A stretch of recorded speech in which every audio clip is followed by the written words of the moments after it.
Hello friends, आज आपण माय English course book वर्ग 10वा या पुस्तकातून पहिली पोयम टीनेजर्स प्रेयर ही शिकणार आहोत.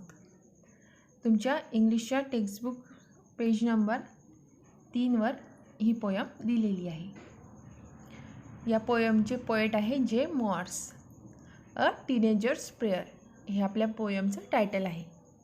आता या पोयमच्या टायटलवरूनच आपल्याला समजते की ही पोयम कोणासाठी लिहिली आहे. जे मुलं टीनेजमध्ये आहे त्यांच्यासाठी ही पोयम आहे. In this poem a teenager is expressing his thought about the decision he want to make for leading successful life.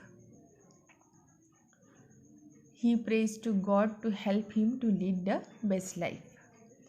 या पोयममध्ये ओव्हरऑल टीनेजर हे देवाला प्रार्थना करत आहे की त्यांना बेस्ट लाईफ जगण्यासाठी जे डिसिजन घ्यायचे आहे त्यामध्ये त्यांना मदत कर.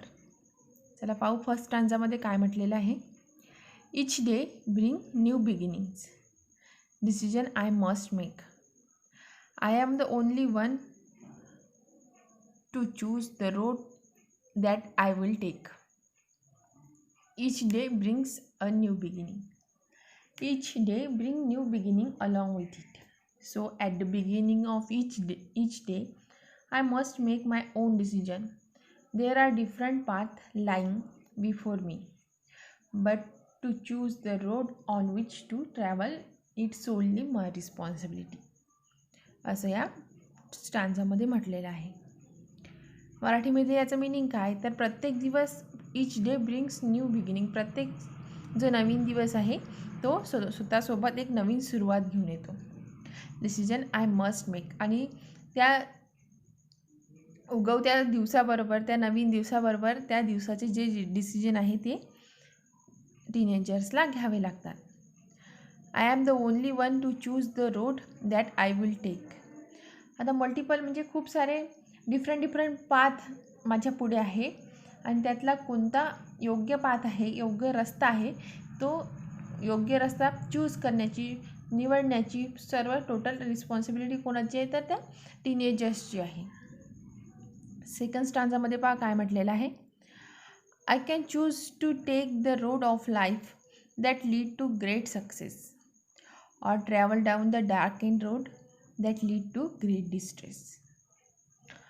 From those different roads lying before me, I can choose the road of life that lead to great success, or else I can travel down the path of evil.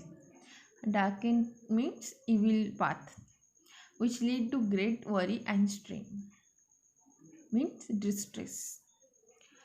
In the second stanza, या स्टांजामध्ये काय म्हटलेलं आहे की multiple खूप सारे different path माझ्यासमोर आहे.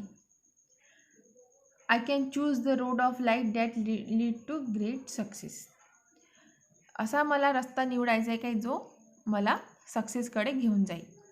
और ग्रेट डिस्ट्रेस म्हटलं आहे. आता इथे डिस्ट्रेसचा अर्थ दिला आहे ग्रेट वरी अँड स्ट्रेन. असा रस्ता ज्यामध्ये सगळं नैराश्य आहे. असा रस्ता मला निवडायचा आहे ज्यामध्ये ग्रेट सक्सेस आहे किंवा असा रस्ता निवडायचा आहे ज्याच्यामध्ये नैराश्य आहे.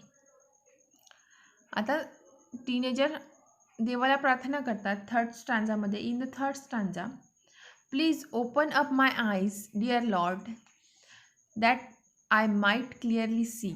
Help me stand for what it is right. Bring out the best in me. In the third stanza, speaker of the poem directly address almighty God. Directly देवाला ॲड्रेस करत आहे म्हणजे प्रार्थना करत आहे. डिअर लॉर्ड म्हणजे देव, अल्मायटी गॉड इथे mention केलेलं आहे.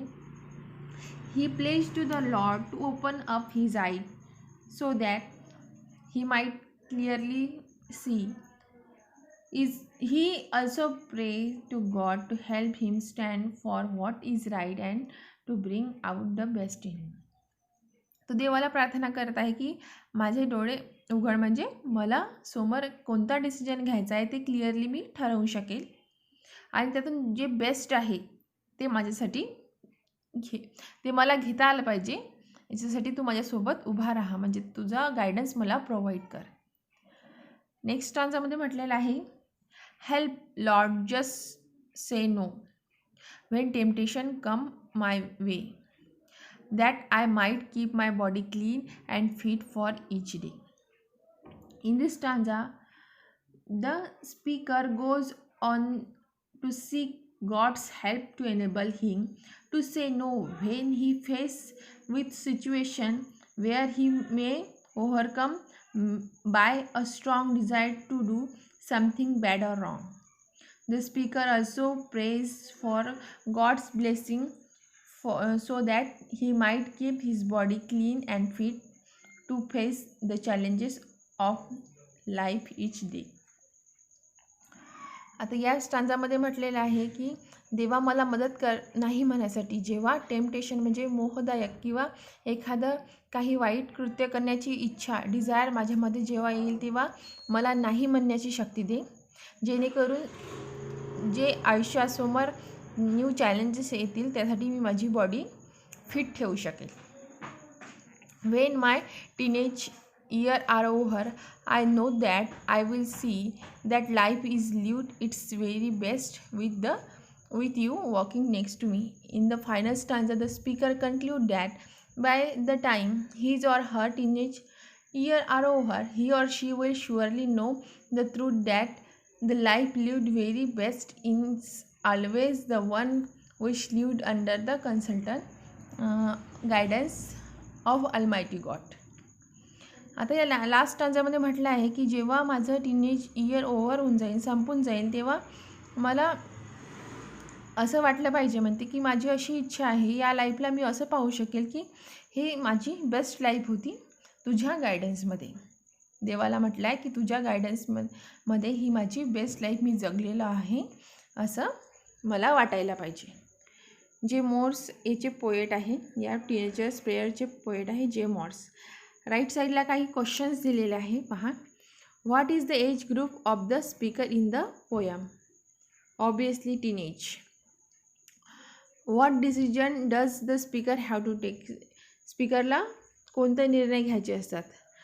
याचा आन्सर असा येईल, the speaker has to make the decision about choosing the right path of life lying before him.